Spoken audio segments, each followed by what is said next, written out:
Pardon me, got a light? Oh, that's right, I don't smoke any longer.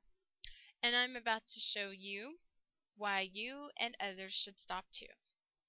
My name is Amber, and I'm going to be your guide on this smoke-free journey. Today, you're going to be further educated on 3 tobacco inhalants. The first one is what I have in my hand, a cigarette. We all know that they're really bad for our health. In fact, they're even dangerous. But do we know why? According to quitsmokinghub.com, the statistics indicate that almost 500,000 deaths per year are attributed to cigarette smoke.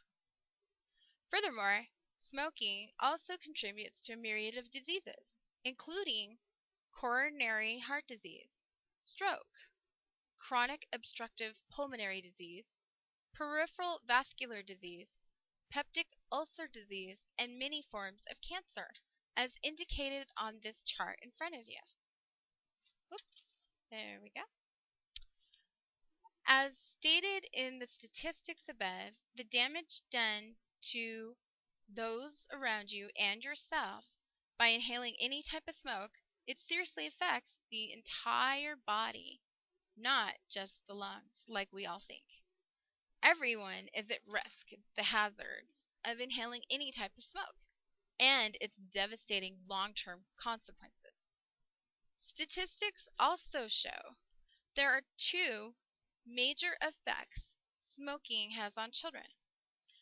If you're a parent who smokes, this chart will show you no parents, 1 parent, and 2 parents. Obviously, the children on this side will become smokers as adults. And it shows here that more than likely, if both parents smoke, a high percentage will also be smoking.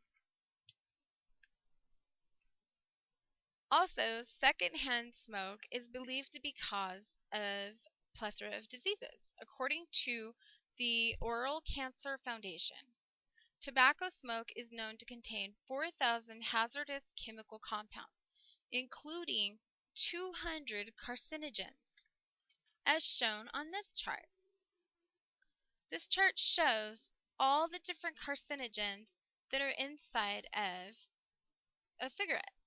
Carcinogens are identified as any substance that can cause or aggravate cancer cells. This here is nicotine. Nicotine is the plant substance that causes addiction within the brain, and it makes us believe that we want the cigarette even when we don't need it.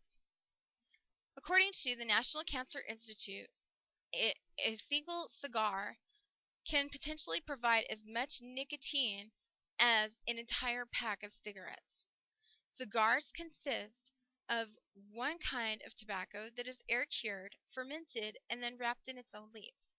Also, cigars contain concentrations of toxins and more tar than that of a cigarette.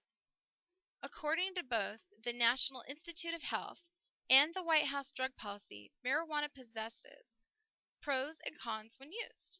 Marijuana is a dry shredded mix of flowers, stems, seeds, and leaves of the hemp plant, otherwise known as cannabis sativa. Marijuana has been genetically modified within recent years to increase its potency for its users. The active ingredient in marijuana is commonly referred to as THC. When marijuana smoke is inhaled, THC affects the cannabinoid receptors, as shown here. They are located within the human brain. These receptors regulate the functions of movement, coordination, learning, and memory. All 3 of the products I mentioned adversely affect the mechanics of a healthy human body one way or another. As said previously, smokers really need to ask themselves, is my health or the health of my loved ones truly worth a brief puff of pleasurable toxins coursing through my body? I was forced to ask this question myself at the age of 19, when I had lost my voice, and the doctor told me I had burnt out my larynx. I was faced with the life-changing decision to quit smoking. As a really good example, my father is proof that virtually anybody can quit no matter how old you are and what age you started. He's 56 and he started in his teen years. He recently decided to quit and he's been smoke free ever since. And basically, there's a lot of benefits to quitting smoking. And here they are: good health, a pearly white smile, good hygiene, and financially, you may end up saving like hundreds of dollars a year. In closing, we all know that smoking is bad for us. But today, I hope that you've learned why it's bad. Thank you for joining me. Live long and smoke free.